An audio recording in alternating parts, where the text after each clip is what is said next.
Finally, I want to show you one last thing is what happens when there is a leak that is too large for the tester to handle.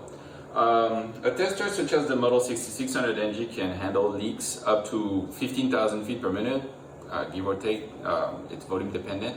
We'll be able to control for those leaks below the threshold of 15,000 feet per minute. Above that threshold, I would like to show you what happens and how to react when this situation happens and what to do about it. Let's assume that you are running your low-level leak check and you have just finished your self-test. You have connected your test set to the aircraft and you are now trying to run the low-level leak check at 100 knots and 3,000 feet above ground for both PS2 and PS1. Here you can see on the bottom right that I have left the ports open. I would like to simulate here now a leak that would be too big for the test set to handle. You have to imagine that you hooked up your test set to the aircraft, but there is a very large leak going on, like you forgot to connect the static adapter or Pitot adapter, or none of the fittings on the hose assembly have been tightened properly, and there is a very large leak going on. For me, for the purpose of the training and the simulation, I left the ports open, but for you, that would be more situation like I just described. What we're going to do now is go into control and see what happens on the test set when the test set is going under control. So to go to control, I'm gonna click on ground as usual. That will set my 3 channels into control and set the airspeed at 0 and the PS2 and PS1 at ground altitude. And click on go. Now note my ports are still open over there. So of course the test set is not going to go anywhere. As you can see, the test set is taking a little bit more time to get out of equalization. That's the first thing to notice.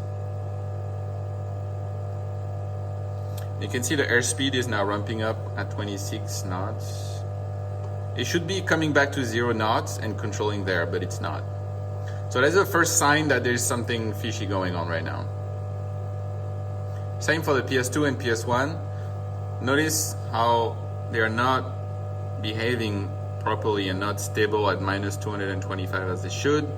And notice that airspeed is now stuck at 35 knots as it should be at 0.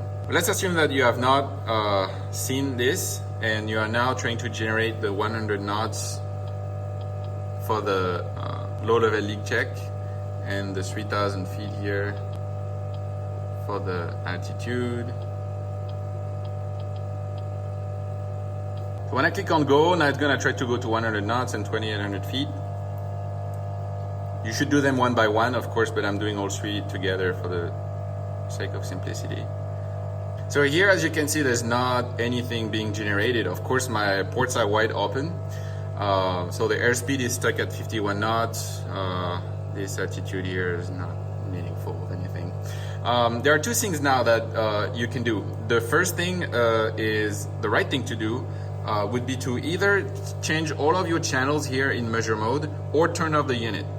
You have 2 choices. Either turn off the unit and go work on your leak, or switch each channel in measure, as I'm doing now. The advantage of doing this is you wouldn't have to reboot the unit and repair the iPad and all of that, so you would save a little bit of time. But when you have a leak like that that is too large for the tester to handle, switch all 3 channels to measure or turn off the unit and go work on your leak. There is something obvious going on. When I click on go, and the test set will come back to ground, that it actually never left because, as you can see, the 3 channels here were open. Now, the other way that you could do would be the wrong way, and I'm going to show it to you so you understand what's going on.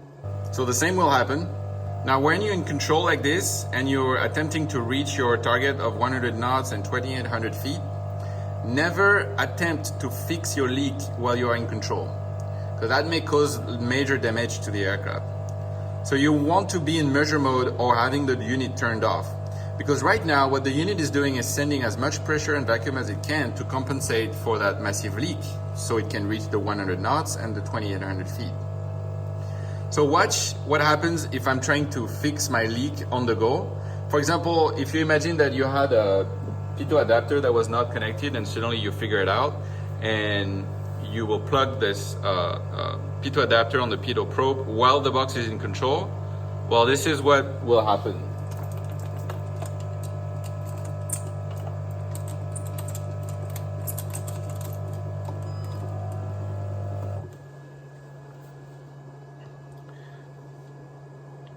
I got a huge surge of pressure that was hard for me to show you, but the rate increased to hundreds of knots, way beyond the 500 knot limit.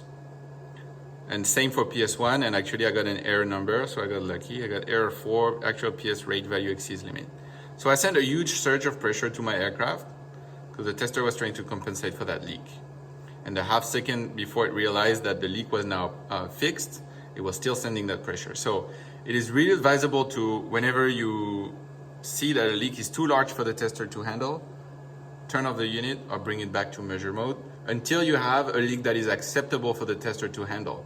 Anywhere below 15,000 feet per minute will be manageable for the test set. Thank you for watching the training on the Model 6600 NG. I hope you enjoyed it and that you learned many things out of it.